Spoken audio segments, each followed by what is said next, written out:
Hi guys, welcome in this new video in which we're gonna talk about main predictive models for financial returns used in literature. Well, there are two main predictive models that are autoregressive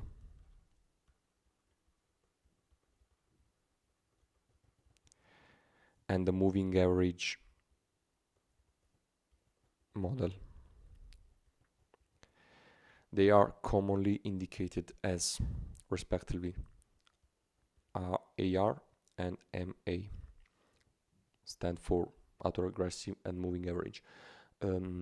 These two models can be merged to build an ARMA model.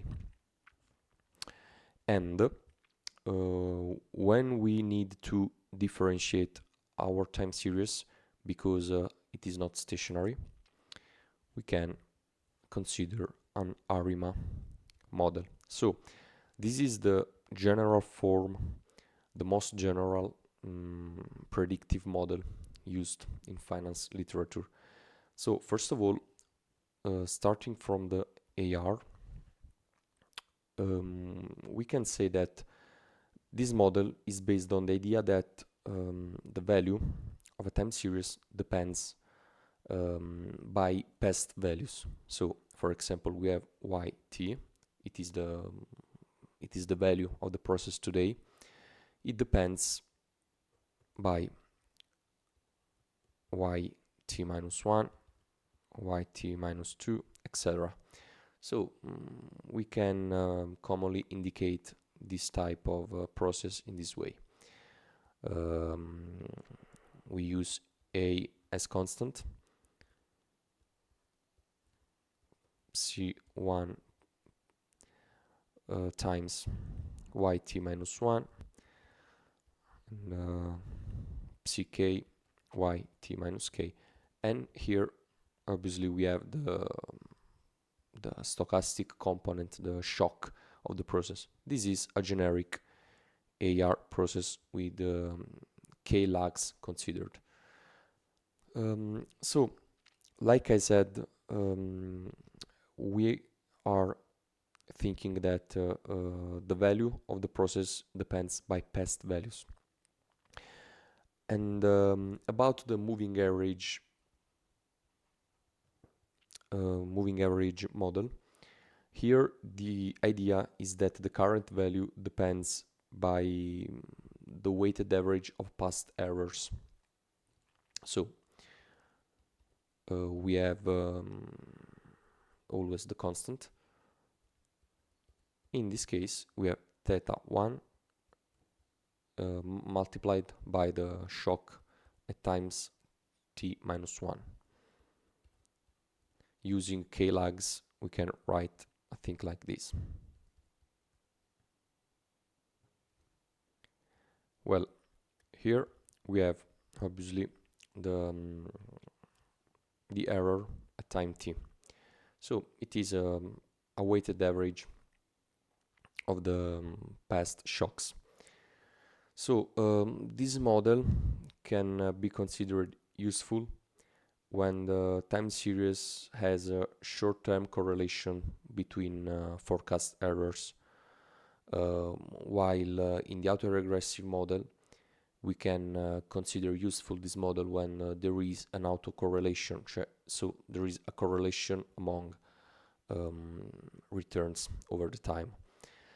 And well, in reality we don't know which model suits better our time series, our process, and for this reason we always consider the ARMA model. Well, AR has we can indicate P as the number of lags to watch in the past, while for MA we can use Q. So P and Q in this case are number of lags to build the models. For example, for the autoregressive over order 1, we only have this value, this past value, so y t minus 1, that is the value of the process yesterday. Okay, and if we choose to use, for example, 2 as a number for the number of lag of the moving average process, we're gonna see this and this. Very simple. So it is simply the number of lags back. Well, in this case, we are not differentiating. So the first thing we're gonna do is execute a stationarity test. You can watch my past video to understand better what is stationarity, in particular the Dickey-Filler test. If the series is not stationary, we're gonna consider an ARIMA model where E stands for integrated, because we did a differentiation. For example, the price time series as a trend usually, or seasonality, so two deterministic patterns. If one of these two is present in a time series, we cannot consider it stationary. So first of all, we have to clean our time series by deterministic components with the differentiation. If we're gonna differentiate only one times, our model, our ARIMA model, will have D equals to 1. So the ARIMA is recognized in this way. P and Q are the same for the ARMA, so it is the same concept. Number of this differentiation is indicated with D, the letter D. If we differentiate 2 times, D will be equal to 2, obviously. Well, after made the stationarity test, we have to understand what P and what Q attribute to our ARIMA model. If the series is already stationary, obviously D will be equal to 0. So there's no need to make any differentiation. At this point, we have to consider it a very important equation for this type of job, that is the autocorrelation.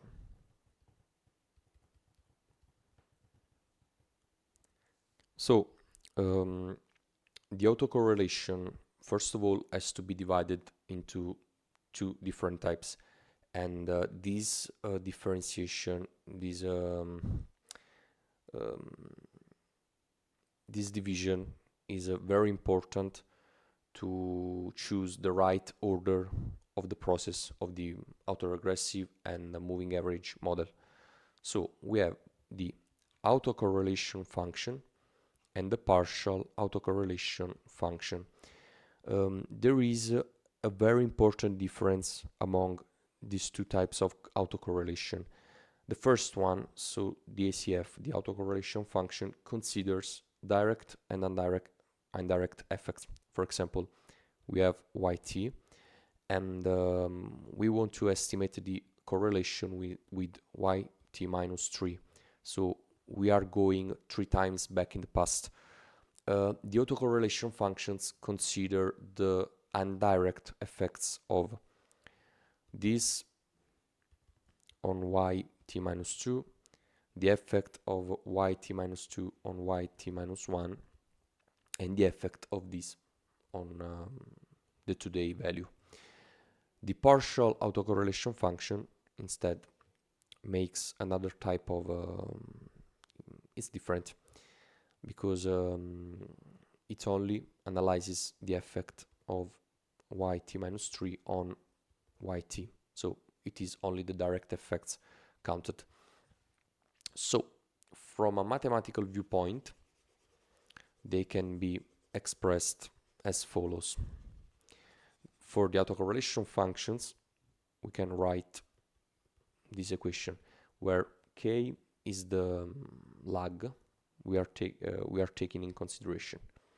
So sum t equals to k plus 1, where this is the length of the series, the entire series.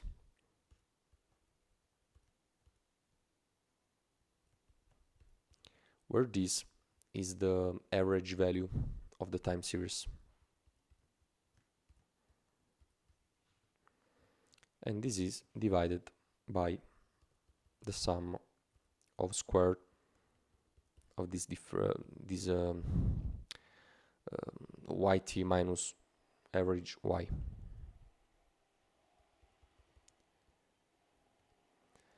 For the partial autocorrelation function, instead, we can call it always rho. It is equal to sum of the covariance, sorry, between yt and yt minus k, conditioned to all the intermediate values, so yt minus 1 and yt minus k plus 1. Let me write this better.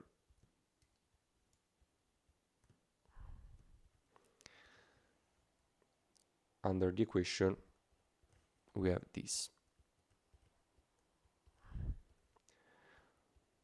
Var of the today value of the process times the variance of the process taken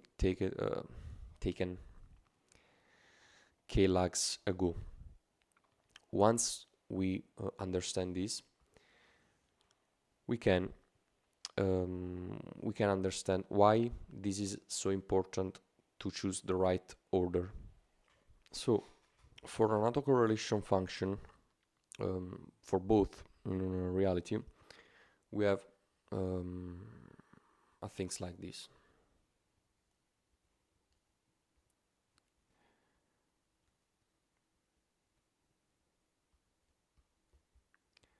This is the representation of a time series, an autocorrelation function. So we have the value of the autocorrelation at lag 0, 1, 2, 3, etc. These are the bars on the confidence level. This is the confidence interval. So, how to identify the autoregressive and moving average value order? For the autoregressive, we have to watch to partial autocorrelation function, and when the value shuts off to 0, for example, this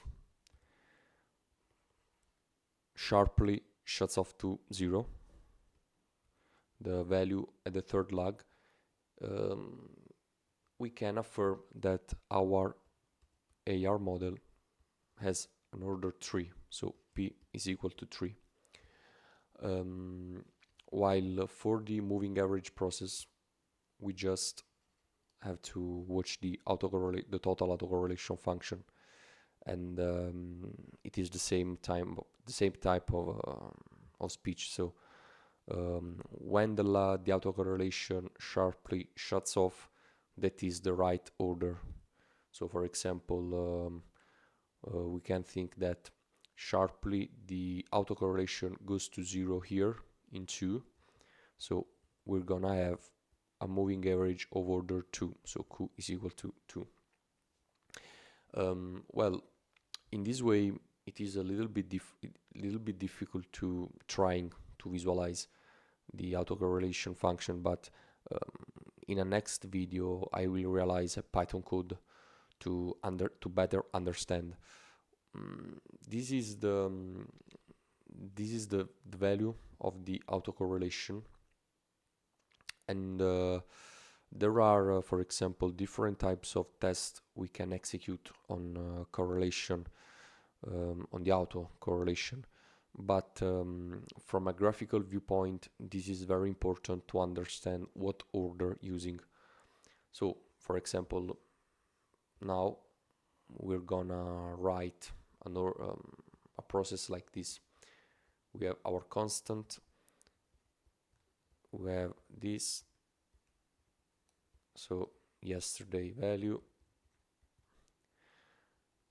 value 2 days ago and 3 days ago, and this is the autoregressive part. We have to consider obviously the shock at time t, and we have to add 2 shocks for the moving average part. So we have things like this, I think like this, 2 epsilon t minus 2. This is our process, and this is the most simple way to identify ARMA parameters, simply using autocorrelation and partial autocorrelation functions and their charts. So this is the simplest way that you can use. And in the next video I will realize a Python code to show you how to do this. So see you in the next video, guys.